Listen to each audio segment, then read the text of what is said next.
What would happen, right, if you simulated the Champions League final in FIFA 21 100 times?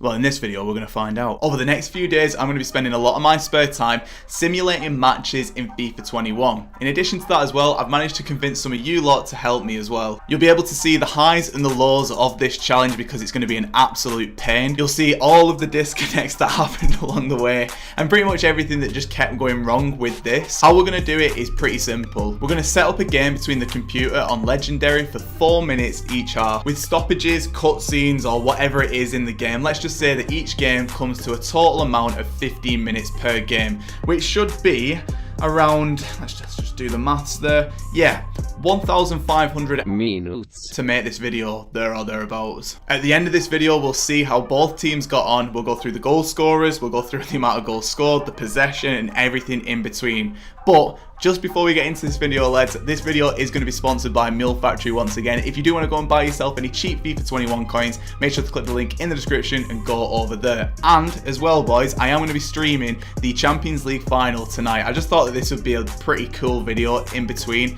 And if you enjoy this video, just drop a like. Literally, that's all I'm asking from you. A like. Oh, and a comment actually. Who do you think is going to win the Champions League final? Or if you want to, you can go and simulate one of these yourself and let me know the score down in the comment section. So this is going to be the spreadsheet that I'm going to track all the games with. I'm going to go through and go 1, result, 1-0, City, man of the match, Kevin De Bruyne, who scored, Kevin De Bruyne, goals for City, 1.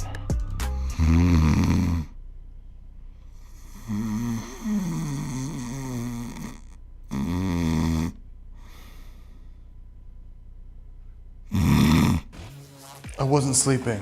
I was dreaming about success. So like I said, lads, I am going to do the majority of the games myself, but I am going to be trying to convince some of you men to help me along the way. So I'll be playing around 70 to 80 games-ish and then collecting the results from different places. So this isn't as strict as I want it to be, but realistically, if I put in I simulated the Champions League final 72 times, doesn't look as good as 100 times, does it? So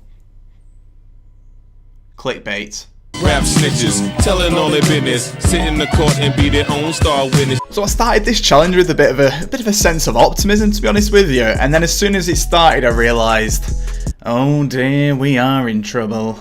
I think towards the start I didn't anticipate how long this would actually take. When I said that each game was going to be 15 minutes, I didn't even think that that would be the case. The amount of cutscenes, the amount of stoppages, the amount of boring play, the amount of times that the games went to extra time, penalties, whatever it may be, there was always something that was slowing down the progress of this video. I was thinking at sometimes, you know what, I think I might just go for 10, and then I thought, nah, I've got to do the 100. Like, I've literally got to do the 100. So the first couple of games were fairly tame, to be honest with you. There's not really too much to talk about. I quickly realised that there was going to be a couple of different players who stood out quite a bit in comparison to the rest. Jesus was on the list, he was an absolute bagsman. And overall, to be honest, I thought that Man City were just going to steamroll this entire challenge. From the first 10 games played, Chelsea only managed to win like 4 of them, which really isn't too good. Fitting this video in between streams or any other videos that I was working on at the time was probably the hardest thing out of all this. It wasn't as hard as the 24-hour challenges that I've done before, but realistically, this was a massive pain in the ass as well, you know. By around the halfway mark, I'd established what the games were going to be like. Due to the fact that Chelsea was starting off with a 5-back, it meant that they had the majority of the possession.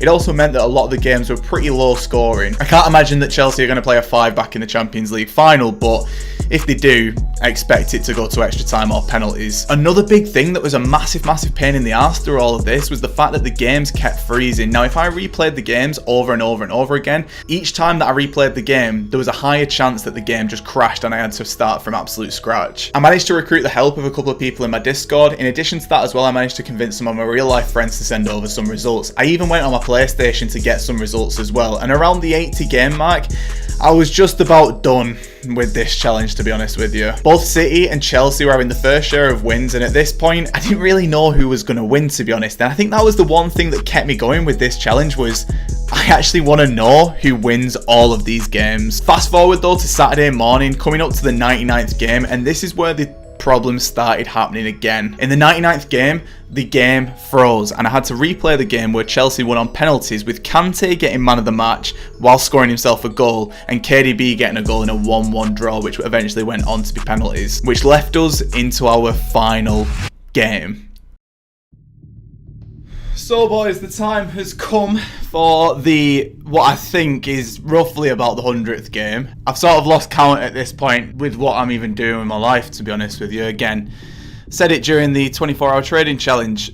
25 years on this earth, it's come to this. However, both of the teams are ready, and it is time to watch the Champions League final one last time. I'm going to try and get a bit more into the atmosphere as well. We've got the game sound on. Yeah. Sounds like feel like I'm there. Yes, I feel like I'm in the crowd. One of the firm. So boys, Chelsea are going to be the ones to take the kickoff. Werner, back to Jorginho, over to Kante. Now, this is one thing that I've found over the whole of this little series, I suppose. Chelsea playing a 5-back is a massive, massive detriment to pretty much anything that they do. Now, admittedly, I could have gone through and probably played the most up-to-date teams that they play, but come on, boys, it took me days to make this video. City are launching an attack, though. Jesus picks it up. He's running into the box.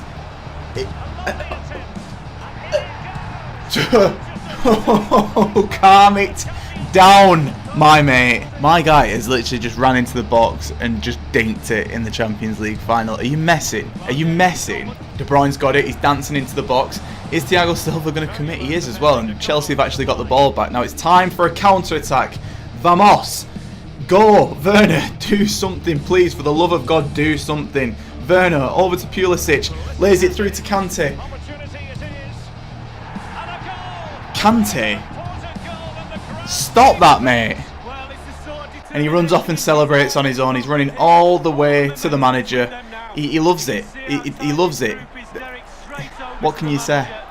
So for the past 10 minutes, Chelsea have been passing it round the back, and now it's gone to full time and extra time, and it'll probably definitely go to penalties as well.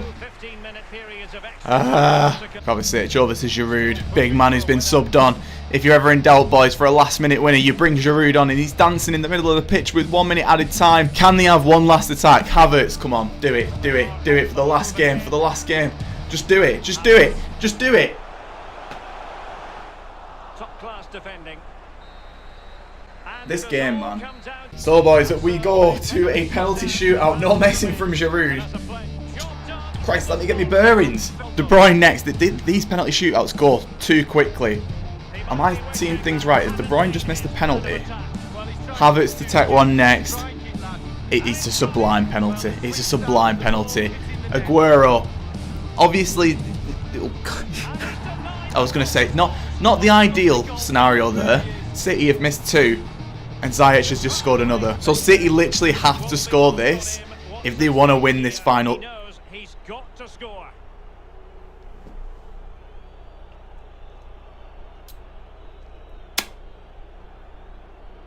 Fuck this game. Right, first goal wins. Just play amongst yourself. I can't be arsed with you men anymore. You're all doing my head in. Just score a goal, for God's sake. He must finish. In it goes for Chelsea. Chelsea win. Woo! So boys, let's run through all of the numbers for the 100-ish games played between Chelsea and City in the Champions League final. So overall, the average possession for both teams is as follows. Chelsea have got 53.43% and City have got 46.53%. The goals scored for each team is as follows. Chelsea managed to score 66 goals and City managed to score 103 goals, with these two players getting the top goal scoring. For Chelsea, it was Werner with 31 goals. For City, it was Gabriel Jesus with 46 goals. With all those goal contributions as well, it did mean that those players did receive the most man of the matches for their team. Jesus got 30 man of the matches and Werner got 15. And overall, the grand result for all of these matches is thus. Manchester City, 58. Chelsea, 42. So out of 100 games simulated, it looks like that Manchester City are going to be winning the Champions League final tonight. Lads, let me know down in the comment section what you thought of this video and what you think the final result is going to be. Lads, if you go through and actually do that by playing a game, let me know the score down in the comment section. But lads, that's where I'm going to be wrapping up this video. I will be live tonight for the Champions League final. But lads, hope you guys did enjoy. If you did, drop a massive like on this video. A lot of work went into it and I'm glad to see the back of it. But lads, it's been 6, Lewis, and I am off. Goodbye.